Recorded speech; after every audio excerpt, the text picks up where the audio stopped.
And here comes Guru and JD. Hi, boys. You guys are the best. Willard, you just hit me in the cardiac muscle with the make things right with your family and friends. You get one life, man. It's the holidays, and I try to preach that, Kyle, so I'm having a little moment. Listen, this is like you just learn, I think, the more years you're on the earth, you learn how hard this month is for so many people. Man. It's so hard. And so you watch people who are like, they go through emotions and sometimes they don't even know what's hitting them in that moment until maybe a couple days later, a couple hours later, whatever. And I've watched it so many times and it's become a different thing for me through the years. I am so, loving parents, loving sister. Blessed. I love my 3 kids so much. My girlfriend, this will be like, it's our second holiday together, but our first where we're like, awesome. Like something more than like, last year we'd been dating for like a couple of months or whatever. So, like all that stuff. And there's plenty of other going on too. Oh, no doubt. Yeah. There's plenty of that too. But like, I don't know, man. These weeks can be so hard for people. But that's what I try to do. Like, try to just block that one side out and focus on, even if you only got one person in your life, man. Just think about that this weekend. Yep. I hope it goes well for everybody. The move for me, because just blocking out, like, hey, this is a bad thing. Not that I have a lot of awful things going on in my life. I'm fine. But this is the time of year that I try to, like, really make sure. I try and do this all year, but I really try to make sure to, like, let everybody know, like, my friends, family, coworkers, like, I appreciate you. Like, this is, I want to make sure that before we hit that calendar, the end of that calendar, that in this year that we just went through together on some level, like, you are appreciated immensely. That's big too. Yeah. I mean, it's big too because, especially those of us who were conscientious enough to take this all the way up to the buzzer here of the holidays. Shots fired. No, I'm kidding. I'm kidding. I loved it. I'm one of them. I'm kidding. But, no. Yeah. I mean, and we love you. Everybody knows this. Like, the people you think about and talk about when you're thinking about your family, like, we probably spend more time with each other than we do with them. Right. In many cases. So, I hope that for everybody too, because we're so damn lucky that this is what we get to do for our lives, and it's not that serious. And like when it is really bad, it's like the Giants didn't sign someone, and that. But I mean, to come in here and do it with people, right? Yeah. With people you love and respect, whole lot of fun. You're listening to 95.7 The Game, KGMZ FM, and HD1 San Francisco, always live on the Odyssey app. What's bouncing around in those brains today? Well, I'm going to be heard. Yeah, I'm going to be heard and not seen apparently today because there's a computer malfunction. All right, a couple minutes. It's beyond user error. And I know he loves his mom. So I'll just be the voice, the cloak, kind of hanging over this whole thing. We did a show one God. day, and his mom was listening, Miss Dickinson. Yes. And we were talking. Somehow I said, Jay, what did you look like with hair? And then Ma Duke sends a photo with JD with lettuce. Wait, so I said, Jay had the little curly top. What is your hair story? What is your hair story? Like what? There's, I don't know this. Preemptive strike. When did you go? Okay, preemptive strike. Because I actually do. I mean, I could have a lot. Yeah, you have. It's you not. Can see the outline where you can have hair. Yeah. Good day. Okay. Yeah, exactly. And how long ago was that? I don't know, maybe 8 or 9 years ago I just went full Do you mind blown. mentioning how old you are? I don't even know. I'm 41. Okay, you're 41. So around 33, 34. Yeah, I was like, I'm just taking it down. I'm just taking it down. All right. Yeah. And at first it was clippers, and now I do some clippers. Some I've actually got. You got the Jordan now. I've got like an electric that's built for your head. Okay. Yeah, those things work, man. Yeah, they're really good. Yeah. I did not have a choice. I was 26. Kyle's only 16. He's 16 right now. I was 26, and I met the woman that's now my wife. Love this. And we were a couple months into dating. Yeah. And I'm telling her, hey, I'm just shaving this down because I started at like a 2 all the way around, and then a 1. But my hair is so thin and blonde that she's like, hey, just take it up. You can't, like, what are you doing? It's not. What date were you on when she said that? How many dates? 1.5. 1.5. Okay, second date. Yeah, that was very early on. Yeah. That's why I look at LeBron like, bro, you got everything God can give a person. Go ahead and take that bad boy down. Especially when you can get a strong beard like LeBron, just let it go, bro. Right. Kyle, you remind me. I went to a college with. Should I say his name? He's floating around somewhere. If you're saying I remind you of him, don't say his name. No, you do. No, his name was Ted Hogue, and I mean, like, you get to college, And what? Your normal college age is about 18 to 22. I think he's a year or two older than me. I met him in my sophomore year, so I was 19. I think he was 21. 21. And I mean, man, was dealt already, a bad hand. it was already, it was like he had hair, but it was already deep back. This guy could have passed. He's 21. He could have passed for 38 years old in a snap. Like, this is a man who never needed a fake ID. And you're just like, man, is that how it goes down for something? You're 21. That's real. You're 21. And it was just like, it's barely hanging on. So, you know, it's out of your hands. That was when mine really started to because the hairline goes first and then it starts to thin. That was when my hairline really started to go back and it started to thin out.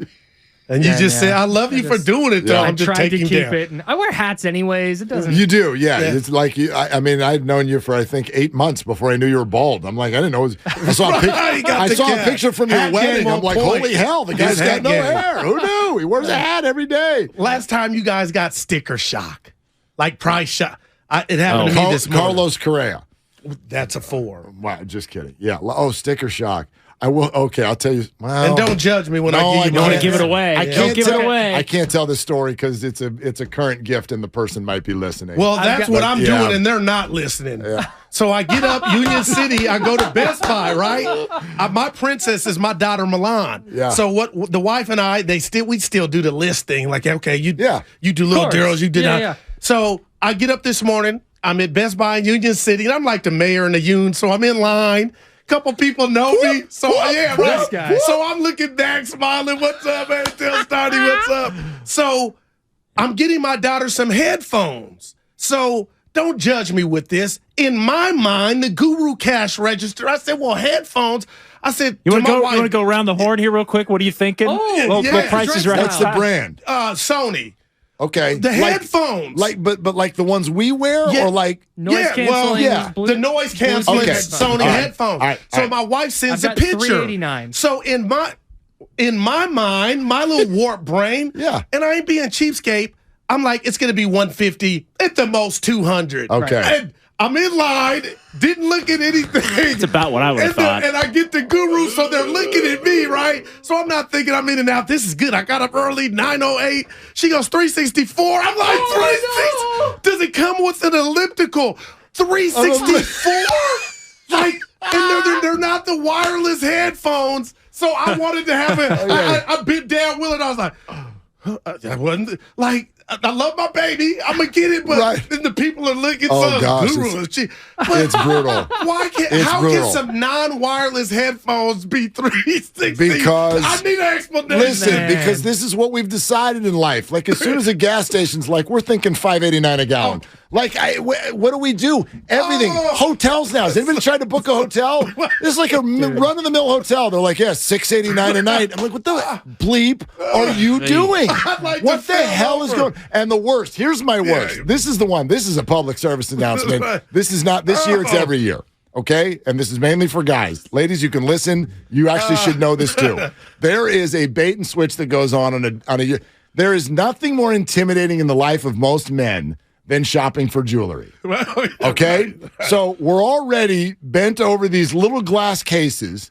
You can't see, and they purposefully, you turn those damn little tags over, so all you can see is a barcode and no prices. And even if the prices are so small that you're like, I'm not pulling my readers out in the middle of a department store. So we're looking at this stuff.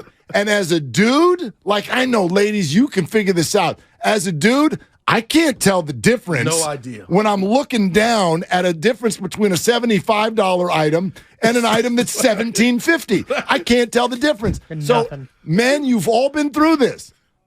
May I see that one right there? And then they pull it out, and you look at the tag. It is $2,000, and you have to act like this is all good. Right. You're like, well, I'm gonna walk around thinking about it a little bit, look at some over here. You got to play this game with the salespeople. can you just put the damn prices on here so that you don't need to waste all of our time? But you're putting keys in there and pulling things out. There's no way we're going to buy them. Right, but they know. Oh, my God, it's the worst. They know that there are suckers out there, though, who are just going to be like, I guess that's the going rate. That's what we're doing. Right. It's already out. It's because they look at you like you don't want to be the guy that's going to go over to the other glass case. And they're going, this is really, this is for the, right, because women love affordable when you're getting jewelry. Some people are just going to pay the $2,000 to overcome the social anxiety. Hell, what I would do in that spot. Like, are you guys kidding me? Empty my bank account. Like, I was bringing donuts. I told Jay I wiped out. I couldn't bring donuts, but I called JD. I texted. I said, you saved $20. Yeah. You spent $370. You got a second? He goes, yeah, Goo, you all right? I just had to tell the story to somebody. Like it was just what I thought, and you guessed it. So you must have knew the going rate for him.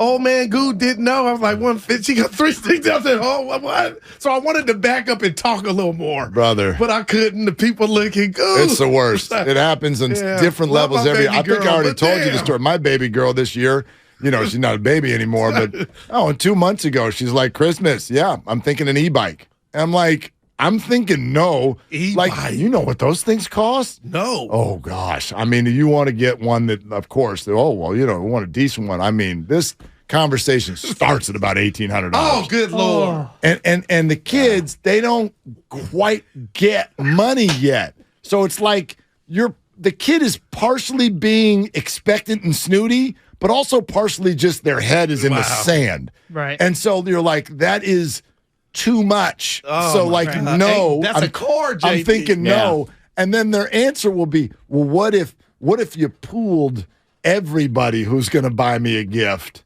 and they all pitch in? I go, that's still way too much. Right. Like we could pool the next 5 Christmases with every family member, and it might start reaching that level of. I'm like, good Lord, is there anything that is not an arm and a leg anymore? I remember anything when I was young. I was probably like 9 years old. I was in elementary school. I made a Christmas list, and then from my brain, off the top of my head, I'm 9. It's pre-internet. I didn't research any of this. I wrote down about what I thought each thing would cost, totaled it up, gave it to my folks, and was like, "Hey, I got you. Do this. This is going to be easy work for you guys. Here you go." My mom's like, I'm not doing this. Wow. By the way, Mom has checked in with the. There's JD here. Yeah, Mom has checked in again. Lineup. Wait a minute. Let me see again. Let me see. Hold that up longer. Yeah, right there. That's with Dad as well. I think it was Dad's birthday. And he had hair. Yeah. Still does. It still does. He's doing better than I am on that front. Great. Well, I guess that confirms the whole. He's in his 70s now. He's still got hair. He's still got hair. Well, that confirms that whole thing they tell you. They're like, you're supposed to look at your mom's dad. That's what. Is that right? And by the way, my mom's dad was bald. Here's where I knew I loved it. Your waves are going strong. Couple stragglers at the top of his head. You know what I mean? That's the thing with my family. I was hosed no matter what. Dad's dad, mom's dad, dad's dad, dad's mom's You're dad. Like, our cat is bald. Yeah, I mean... the irony is, and yes, my grandfather, my mom's dad, yes, bald. Right. But every son of all of the daughters, my mom's sisters, every son, the same. That's amazing. Oh, wow. Crazy. All of the boys. Fascinating. Huh. Well, and it's all the daughters. Yeah, I don't know. We need to start a band because we were out there. Like, did you guys do that? Did you know you were doing it last night driving in? Yes. We've known for weeks. Not weeks. We need a couple weeks. I brought it up to you first last week, and I started scribbling out the first lines at the beginning of this week. So the Shasky rap. Oh, yeah, that's right. Yeah. Okay, There was no influence from that. No. No, this was not a response drop from the Willard and Tim show. Yeah. Kyle, you were into This is not a battle rap. This is not a battle rap. Your boy from San Jose was the only one that did like it. He wasn't Frank. Yeah, Frank's still listening. I guarantee it. Hi, Frank. We love you. The key when you stink at singing is to just know that. Like, people are going to make fun of it. I'm not trying to be good. Brother, there are some of you somewhere listening on the peninsula. Bowditch Middle School, true story now. Bowditch Middle School in 8th grade in my life. I won the drama award. Wow. Okay? But it was extremely ironic. It was definitely for an ability, I would say, for stage acting, not singing. However, drama teacher, Virginia Musante, I don't know if she's listening, but her husband I know is a sports radio listener, so she's the best. She's the greatest human being alive. Love her dearly. She's a middle school drama teacher, and she actually said at one point, she pulled me aside afterwards, she goes, I never want to precast. Right. But she waited till I was in 8th grade to do Annie. Because she goes, I never felt like Annie? I had. No, I was Daddy Warbucks. Tomorrow. She goes, I never thought I had someone in the school who could pull off the Daddy Warbucks role until I saw you coming. So I waited till 8th grade. We're doing Annie. And like I had you in mind for Daddy Warbucks. But your boy had to go now. We had to sing. Now, the beautiful thing of Daddy Warbucks is kind of like what you and I just did. You can kind of talk, sing your way through it. Right? And YC, you can kind of just do that. You sounded like Barry White as an 8th grader. Totally, like 1 bajillion %. Not really, but anyway, deeper than the majority of the 13-year-olds. Deeper than my voice now. For sure. So anyway, like I sang in front of people on a stage, and like I still look back on that, and I don't know how I did that. You just heard, I can't sing. I can't sing. Into it, though. I can talk. I can act. We're not going to sing. JD, he said act. Stella. I'm a great actor. I actually hate Farhan. pulled one over on Mark, you guys. diehard A's fan. Diehard A's fan, by the way. What was your tweet? The Giants operating nighttime. Seriously, like I tweeted earlier today, are they going to do anything while we're awake? I mean, and some of it is not even their doing, but like every day we woke up to no Aaron Judge. We woke up to Correa switched teams. We woke up to Conforto is now on the team. That press conference still hasn't taken place. No, it has. It happened at 4 a.m. Right. It was while we were asleep. Susan and Pavlovich were invited, and maybe Baggerly. Wow, Jay. And Alex slept through it. So they weren't worried about Conforto's medical, huh? No problem. Well, Come on, admit. So they wouldn't have been worried about Correa's medical either if he signed a 3-year deal. Right. See, so that and not a 3-year. Conforto's got a 1+1. Okay, right. 314 million reasons why the medicals are fine on Conforto. This is all, to me, it all good. It's a Walmart contract. The first phrase that I said yesterday. It is risk averse. Okay. And that's obviously where they're comfortable. And I think a smart person can sit down and explain why they feel that way. Right. However, the problem that I now see for the future of the Giants organization is this. They have shown 15 different ways how they can roster build from the bottom up, find a deal, go find someone who's going to overperform and grab them for a year or two here and there. They've shown that repeatedly. We know that. And so they'll compete. They'll be competitive most of the time. The problem is how, unless the farm system really starts hitting some home runs, how do you build a relationship with your fan base? Sports fandom is not rational, and it doesn't make sense. If you ask someone why these teams matter to them so much, they can't tell you. I have no idea why I cried when the Giants won the World Series in 2010. This is just because we do. We love these teams. And that emotional connection from a fan to a team is being ignored by the team bringing in people on 1 to 2 year deals every year, because there will never be a Madison. There will never be a Timmy. There will never be a Buster. And there'll never be a Matt unless the farm system produces it. And then you put even the others, the Hunter Pences, around them that we can sink teeth into and you re-sign as well. If everyone's only going to be here for a year or two, we don't ever get a relationship. Yep. And that's what I don't know that they've been able to address. I think they miscalculated when they hired Farhan Zaidi, because I know we've talked about this, Mark. Yep. I think the Giants ownership group wanted to operate in the fashion that, like, I think it was appealing to them to operate more like the A's, frankly, or operate like the Dodgers when you throw out the prospects and the big money. You know, just they'll find they want to find guys like that. I think there was a miscalculation that would be good enough. I think the ownership miscalculated that the fan base would be cool with winning, and they haven't done enough winning, but would be cool with winning without star players, without players that could be latched onto. I think they thought, hey, you know what?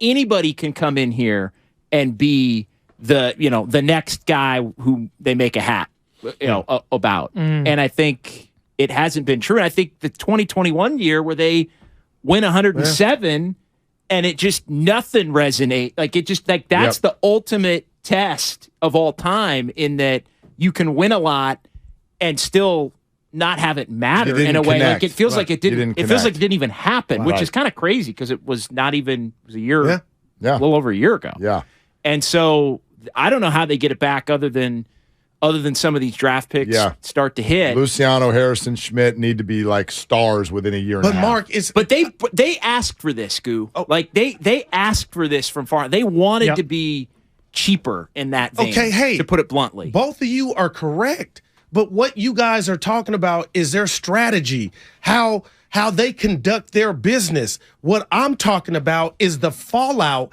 and the lie and the shame and the embarrassment that you put your team and the city on a national level and have yet to apologize or take accountability by just calling a presser. Mark, I've been in business. People go, what? I know how corporations, all the people that work for you want to know, and the fans that spend their hard-earned money, hey, what happened? Why did this go south? And you wipe your hands?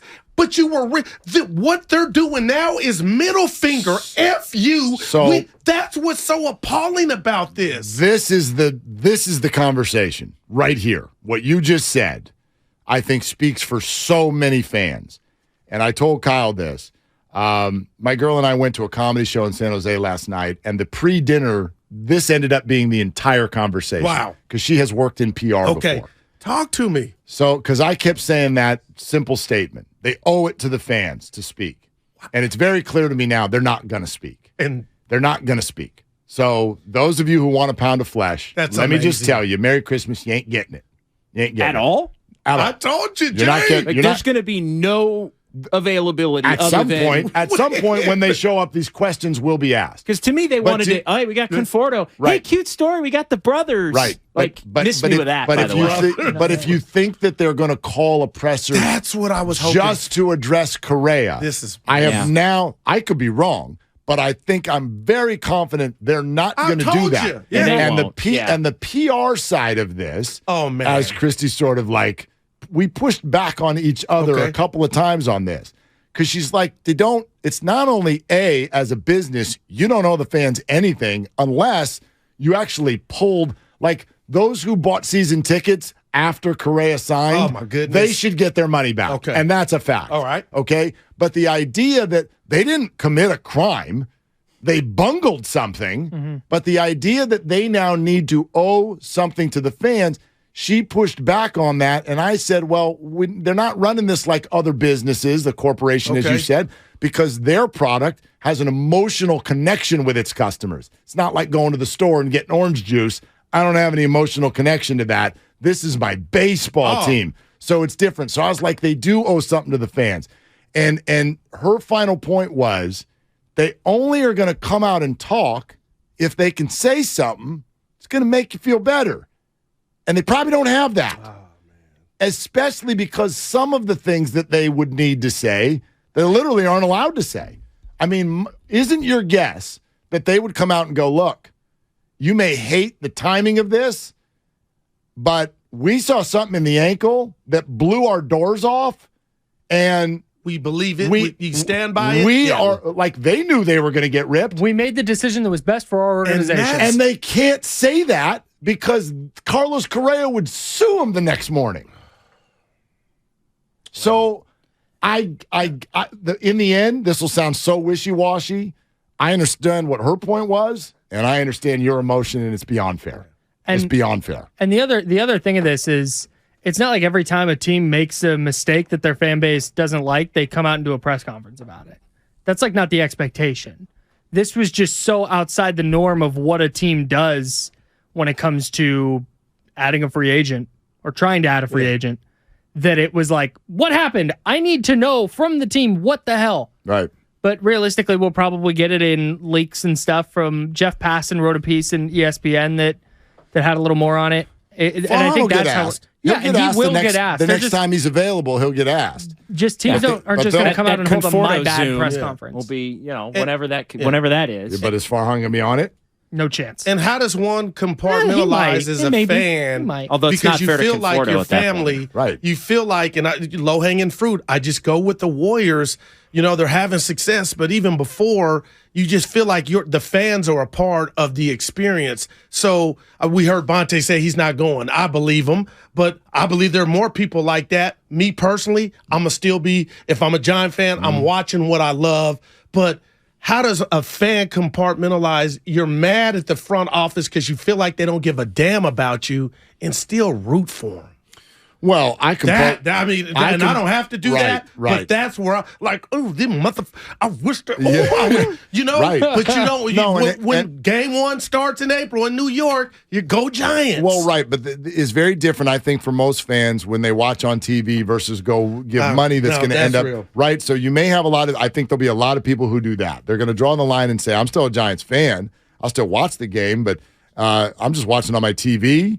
Or whatever. Like I'm not gonna actually go to the game.